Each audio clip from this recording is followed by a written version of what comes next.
यह मासूम छोटा चीता शायद अब इस जंगल में जिंदा नहीं बचेगा, क्योंकि कुछ ही देर पहले उसकी मां शेरों के झुंड का शिकार बन चुकी है। खुशकिस्मती से यह नन्हा चीता पूरी तरह से घास के ढेर में छिपा रहा, इसलिए शेरों की नजर से बच निकला। सूरज डूबने के बाद ही वह धीरे धीरे बाहर आया और किस्मत से वह भटकते भटकते सड़क पर जा पहुंचा। अचानक सामने से आती कार की हेडलाइट्स ने उसकी आंखों को चौंका दिया और ड्राइवर ने गाड़ी का कंट्रोल संभाला और छोटे चीते की जान बच गई। कार से एक पिता और बेटा उतरे। उन्होंने जब नन्हे चीते को कांपते देखा तो उनका दिल पिघल गया। रात भर की लंबी यात्रा के बाद यह छोटा मेहमान उनके घर का हिस्सा बन गया। माँ पहले हिचकिचाई, लेकिन बेटे की जिद और चीते की मासूमियत देखकर वह मान गई। अब घर पहले से कहीं ज्यादा रौनकदार हो चुका था। लड़का रात को उसे सुलाता, सुबह उसके साथ खेलता, कभी उसे टॉयलेट ट्रेनिंग कराता तो कभी पियानो पर बिठाकर संगीत सिखाता। धीरे धीरे यह छोटा चीता परिवार का सदस्य बन गया। लड़के ने उसका नाम डूमा रखा। दिन ब दिन देखभाल के साथ डूमा मजबूत होता गया। पापा और बेटा मोटरसाइकिल पर निकलते तो डूमा को पीछे दौड़ाया जाता ताकि उसकी रफ्तार तेज हो सके। धीरे धीरे वह 40 से लेकर 80 किलोमीटर प्रति घंटे की रफ्तार तक पहुंच गया। लेकिन खून में बहती जंगली प्रवृत्ति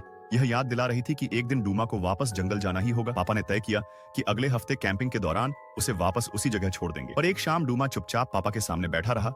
उसकी गहरी आंखें मानो किसी अनहोनी का संकेत दे रही थी। और वही हुआ। उस रात अचानक दिल का दौरा पड़ने से पापा दुनिया को अलविदा कह गए। माँ टूट चुकी थी और बेटे पर दुखों का पहाड़ टूट पड़ा। अंतिम संस्कार के बाद भी लड़का विश्वास नहीं कर पा रहा था कि उसके पापा अब कभी वापस नहीं आएंगे। घर चलाने के लिए मजबूरी में खेत और फार्म बेचकर परिवार को शहर में आना पड़ा। लेकिन अब सवाल यह था कि डूमा का क्या होगा। माँ चाहती थी कि उसे छोड़ दिया जाए, पर बेटे ने जिद पकड़ ली। आखिर माँ को बेटे की जिद माननी पड़ी और डूमा भी शहर की जिंदगी में उनके साथ चला आया। वह अब स्कूल जाने लगा और डूमा खिड़की पर बैठा हर रोज उसका इंतजार करता। लेकिन ऊंची ऊंची इमारतें और शोरगुल का माहौल डूमा को बेचैन करने लगा। एक सुबह जब माँ जॉब इंटरव्यू के लिए बाहर गई तो डूमा घर पर अकेला था। उसने टीवी का रिमोट चबाना शुरू किया और गलती से टीवी चालू हो गया। तेज आवाज से डरकर वह भागा और बहन से लिपटने की कोशिश की, पर उसने सोचा कि डूमा हमला करेगा और डरकर चीखी। डरा हुआ डूमा दरवाजे से बाहर भाग निकला।